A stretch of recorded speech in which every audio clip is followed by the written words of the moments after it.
Hello and welcome back to Bicycle Legs and another edition of Studio Albums Ranked.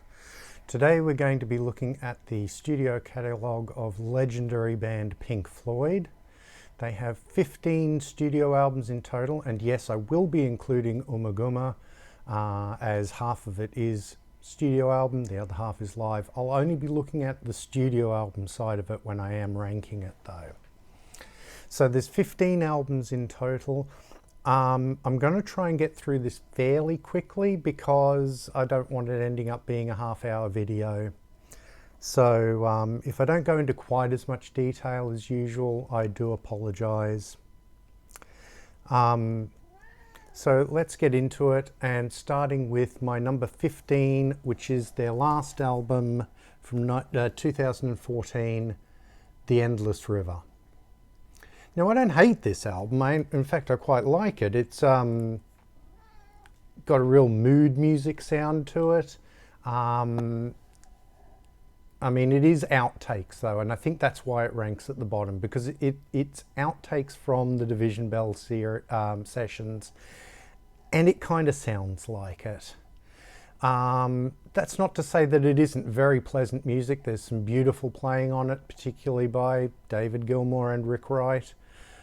But in the end, it's not quite the Pink Floyd album that it really tries to pretend that it is. My number 14 is going to be 1983's The Final Cut, which some people call a Roger Waters solo album in all but name. I mean, David Gilmour and Nick Mason are on it, but apart from one vocal, on Not Now John, it's all Roger Waters vocals. He writes all the songs. There are some good songs on this album, but as a whole, this album is it's a difficult listen. Not saying that Pink Floyd albums should necessarily be breezy, easy listens, but this one is a particularly difficult listen at times. There's still some good songs on it. I mean, The Hero's Return, The Gunner's Dream, the Fletcher Memorial Home, and the title track, The Final Cut. Really good songs. My number 13 is going to be 1970's Atom Heart Mother. Now, the side-long suite is good in patches, I think. Parts of it work, parts of it are a bit meandering. Ron Geeson does his best to try and sort of add a bit of life with his horns and choir orchestrations. The songs on side 2, for mine, are a little bit mediocre. And Alan's Psychedelic Breakfast, yeah. So that's why that one ranks at number 13. I still like to listen to this album from time to time though, I should hasten to add. My number 12 is going to be Umaguma from 1969. And again, this album would probably rank a few spots higher if I was reviewing it as a whole and including the live record that comes with it, because I think that's really, really good. Not the best sounding live recording, but some wonderful performances. But the studio album is where they each sort of have half a side to do a solo piece. Richard Wright's is a bit meandering and pretentious, and he's said so himself in the sort of more recent times before he passed away.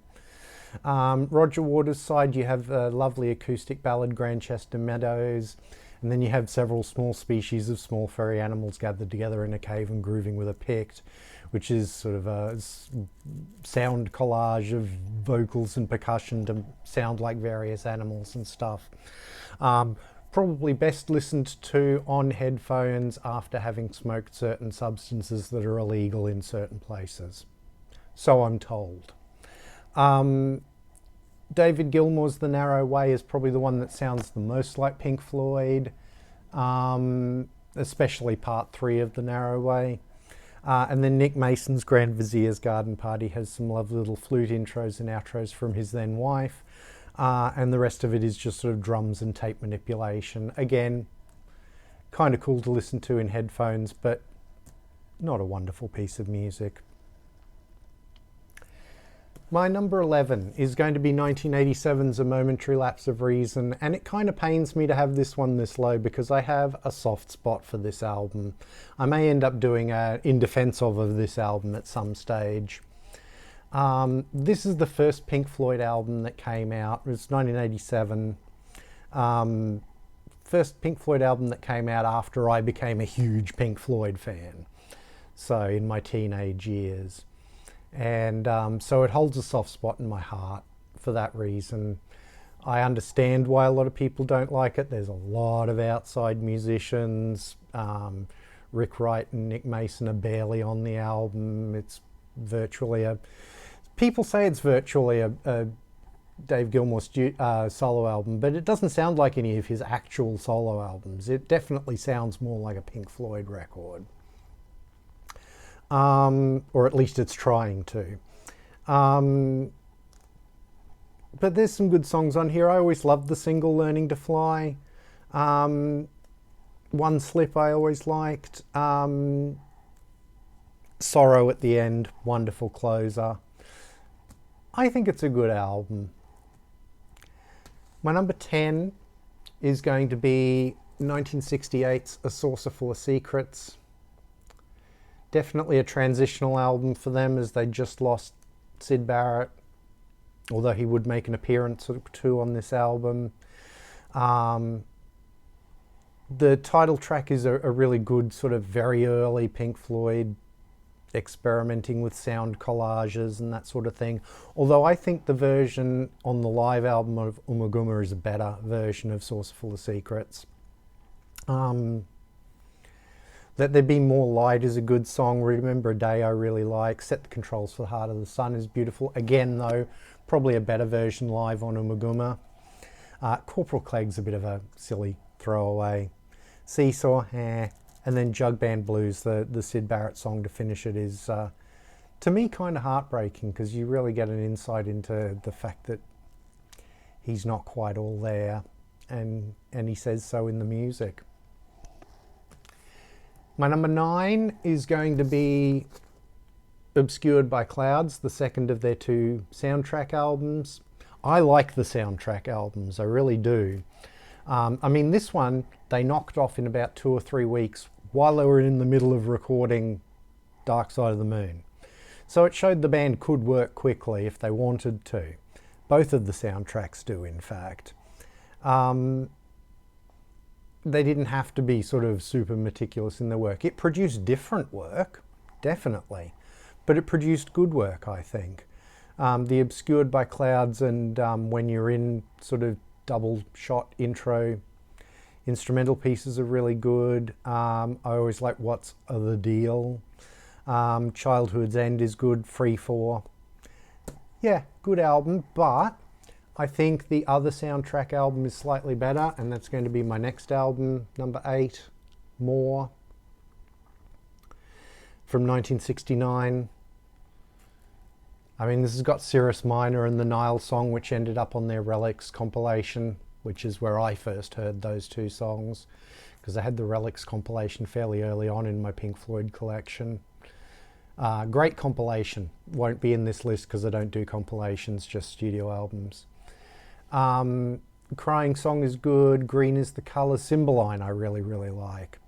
The Main Theme is good. Ibiza Bar. More Blues. Quicksilver's a good. Spanish piece is very, very, very silly. But I think it's kind of meant to be. And then the dramatic theme at the end. So, really good album. The next album, I think a lot of people will be surprised that I've ranked this as highly as I have, but I really, really like this album. And that is The Division Bell from 1994. I think this is a great Pink Floyd album. Yeah, I really don't know what else to tell you. I mean, Keep Talking is a great single. What Do You Want From Me is a wonderful song. Poles Apart, Marooned, great instrumental. There's just a lot of really good music on this album. There's a couple of clunkers, But on the whole, I think this is a really good Pink Floyd album, and it proved that they could be Pink Floyd without Roger in the band. The lyrics aren't as good as Roger's, but I think Polly Sampson comes up and does a good job on a lot of those lyrics. I love this album, so, I mean, sue me, I think it's great. It's my number 7. My number 6 is going to be one that people are probably going to be wondering why it's as low as it is, and that is The Wall from 1979. And don't get me wrong, I love this album. My big problem with The Wall, though, the reason I probably don't rank it as highly as some of the other albums is, while I think it works wonderfully as a whole album, I don't think there's a lot of really memorable individual tracks. I mean, there's a few, and they're the obvious ones. They're things like Comfortably Numb and Run Like Hell. Coincidentally, some of the few songs that Dave Gilmour gets writing credits for.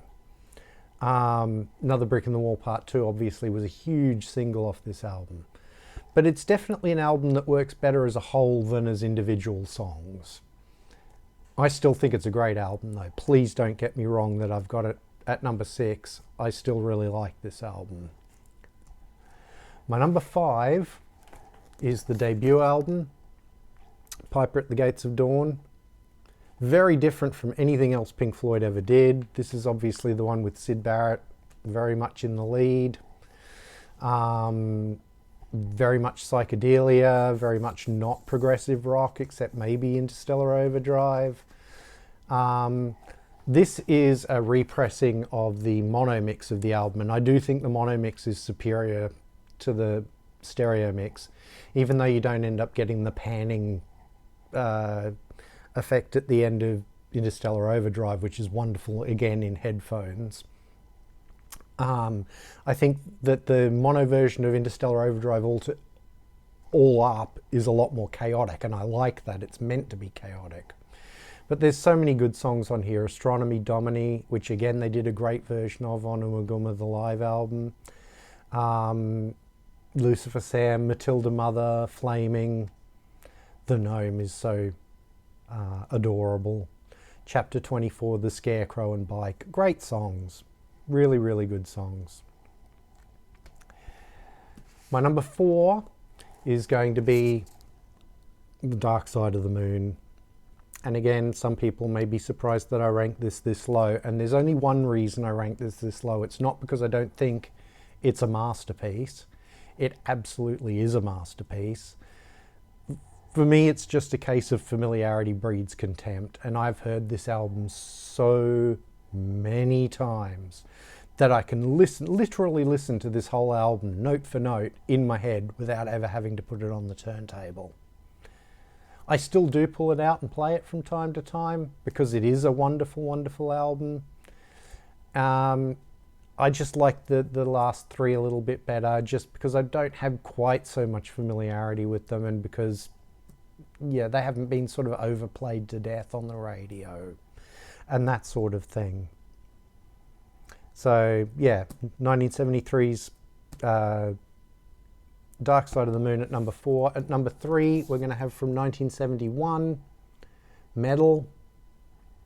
Now, I used to say this was an album that was sort of bookended by 2 wonderful pieces and was a little bit soggy in the middle.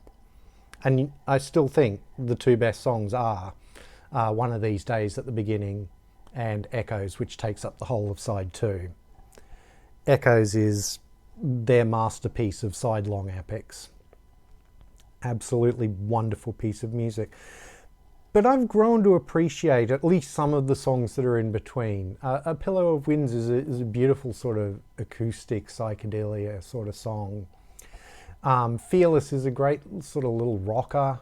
And Saint-Tropez, I think, is a really nice song too. The only song I think is a throwaway is Seamus, and I think most people would admit that Seamus is a throwaway, even the band. But a wonderful album, and I really, really like it, and worth the price of admission for Echoes alone. But the rest of the album, side 1, is really, really good too. My number 2 is going to be 1975's Wish You Were Here. I mean, what can you say about this album? I do actually think it is a superior album to Dark Side. I'm not just being contrary there. Shine On You Crazy Diamond, wonderful, wonderful piece, split into two to bookend the album. Then you have Welcome to the Machine, which is great. Have a Cigar, which has got a really sort of wry, humorous lyric and sung very well by Roy Harper, their good friend. And the title track, Wish You Were Here. Beautiful song. Being played to death on the radio too, that one. But I still really, really like that song. Which brings us to my number one, which anybody who knows Pink Floyd knows what it's going to be. It's 1977's Animals. This used to be a bit of a dark horse album, but I see more and more Pink Floyd people cite it as their favourite. And I can totally understand that. It's my favourite. I think it's a wonderful album. Again, bookended. They like to bookend albums. Bookended with Pigs on the Wing Part 1 and Part 2, which is a lovely little acoustic ballad. But then you get three epic pieces. Dogs, which is just fabulous. Pigs, three different ones. Really, really good song. And then Sheep is probably my personal favourite song on the album. I first heard Sheep when I owned the Collection of Great Dance Songs compilation. And I've been a huge fan of that song ever since, and it works wonderfully well on the album as well. So that's my Pink Floyd studio albums ranked. Let's go through them again from top to bottom. Number 1, Animals. Number 2, Wish You Were Here. Number 3, Metal.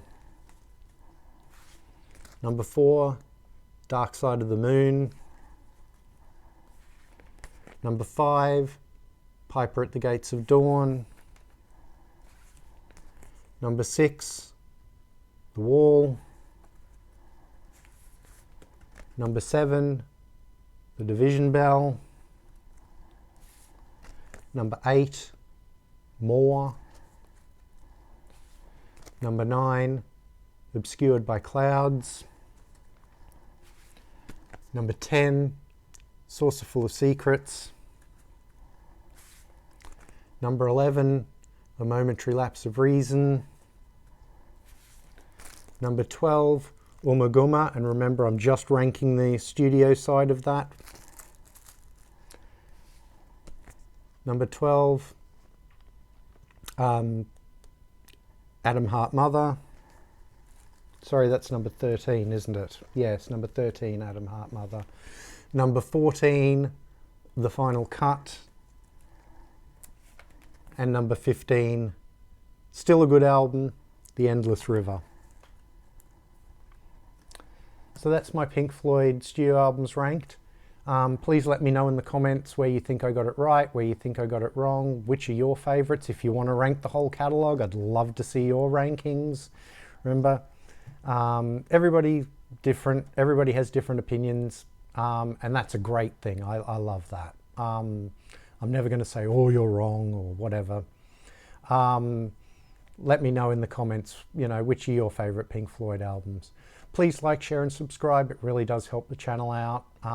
If you're new to the channel, please go and have a look at some of my other videos. I have plenty of other studio albums ranked shows, and I have a bunch of other shows too, including some of my favourite albums and albums that I defend, which I think get a bad rap from the public. That's my In Defense Of series. I do the odd review now and then. So yeah, please check out some of my other videos. If you want to follow me on social media, I'm at bicyclelegs on Instagram and Twitter. Instagram, I'm mostly posting the albums I happen to be listening to at the time. Twitter, I talk about anything and everything, although I am trying to give it more of a music focus. Thank you very much for watching, and I'll see you in the next one.